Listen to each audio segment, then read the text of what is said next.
नमस्कार। प्रभात साक्षी news network पर आप सभी का स्वागत है। मुख्य चुनाव आयुक्त राजीव कुमार को लेकर जा रहे एक हेलीकॉप्टर को बुधवार देर रात खराब मौसम के कारण उत्तराखंड में मुनस्यारी के निकट एक सुदूरवर्ती गांव में आपात स्थिति में उतारना पड़ा, जिसके कारण सीईसी, 2 पायलटों और 2 निर्वाचन अधिकारियों को शून्य से नीचे तापमान में एक निर्जन घर में रात बितानी पड़ी। बताया जा रहा है कि चीन सीमा के निकट एक गांव में 17 घंटे आग तापते हुए उन्हें समय गुजारना पड़ा। मीडिया रिपोर्टों के मुताबिक रालम गांव में बिजली और फोन जैसी बुनियादी सुविधाओं का अभाव है, इसलिए प्रशासन को उस क्षेत्र में मुख्य निर्वाचन आयुक्त से संपर्क साधने में दिक्कत भी हो रही थी। मुख्य निर्वाचन आयुक्त की टीम के पास जो सैटेलाइट फोन था, उसी के माध्यम से उनसे संपर्क हो पा रहा था।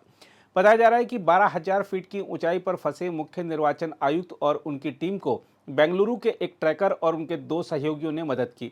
उन्होंने उन्हें इंस्टेंट नूडल्स उपलब्ध करवाए और अलाव जलाने के लिए कुछ सामग्री दी। इस गांव के बारे में बताया जाता है कि यहाँ के निवासी सर्दियाँ शुरू होते ही निचली घाटियों में चले जाते हैं, क्योंकि यहाँ बिजली और संचार सुविधाएं नहीं हैं।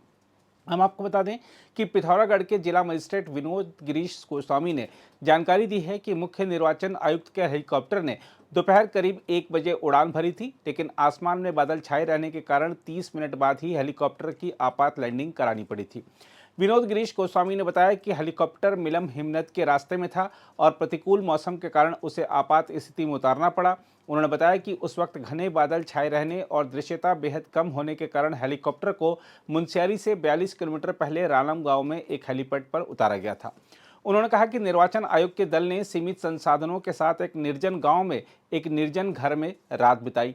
उन्होंने कहा कि मुख्य निर्वाचन आयुक्त के साथ हेलीकॉप्टर चालक और उत्तराखंड के अपर मुख्य निर्वाचन अधिकारी विजय कुमार जोगदंडे समेत 3 और लोग थे। वे सभी बुधवार रात भर एक खाली पड़े मकान में बिना गर्म कपड़ों और रजाई के ठिठुरते रहे तथा गुरुवार सुबह 6 बजे रालम से मुनस्यारी के लिए रवाना हुए।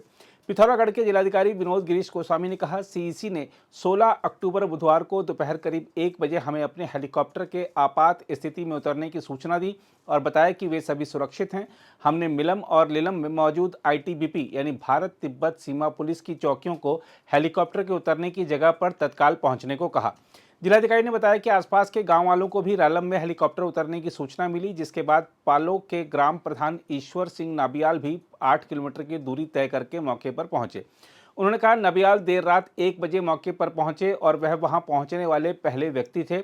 उन्होंने अपने साथ लाए सूखे मेवे टीम के सदस्यों को दिए।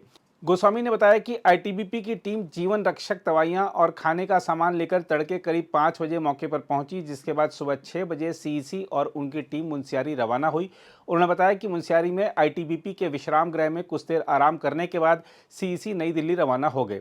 इस बीच ईश्वर सिंह नबियाल ने बताया कि सीईसी ने आपात स्थिति के समय स्थानीय लोगों से मिली मदद के लिए उन्हें धन्यवाद दिया और उनके व्यवहार की प्रशंसा करते हुए कहा, देवभूमि के लोग स्वभाव से मददगार हैं। बताया जा रहा है कि मौसम साफ होने पर हेलीकॉप्टर ने गुरुवार सुबह उड़ान भरी और सुरक्षित मुनस्यारी तहसील मुख्यालय पहुंच गया था। हम आपको बता दें कि राजीव कुमार पिथौरागढ़ और आसपास के 14 गाँवों के दूर दराज के मतदान केंद्रों का दौरा करने जा रहे थे, ताकि वे निर्वाचन अधिकारियों और मतदाताओं के सामने आने वाली चुनौतियों के बारे में प्रत्यक्ष रूप से जानकारी हासिल कर सकें। हम आपको बता दें कि इससे पहले भी राजीव कुमार ने क्षेत्र के दूर दराज के मतदान केंद्रों का दौरा किया था। साल 2022 में कार्यभार संभालने के तुरंत बाद उन्होंने मतदान कर्मचारियों के सामने आने वाली कठिनाइयों का अनुभव करने के लिए चमोली जिले के डुमक गांव में सबसे दूरस्थ मतदान केंद्रों में से एक का दौरा किया था।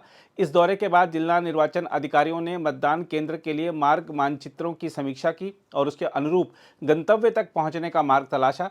इसके लिए 2 से 3 दिन की यात्रा करनी पड़ती है। ऐसे दुर्गम इलाकों में ईवीएम ले जाने के लिए एक विशेष बैकपैक का भी इस्तेमाल किया गया।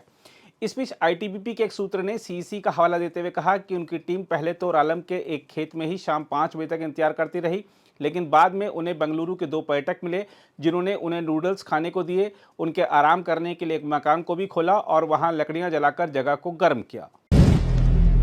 अगर आप भी लेना चाहते हैं देश दुनिया की तमाम जानकारी, तो आज ही सब्सक्राइब करें हमारे चैनल को।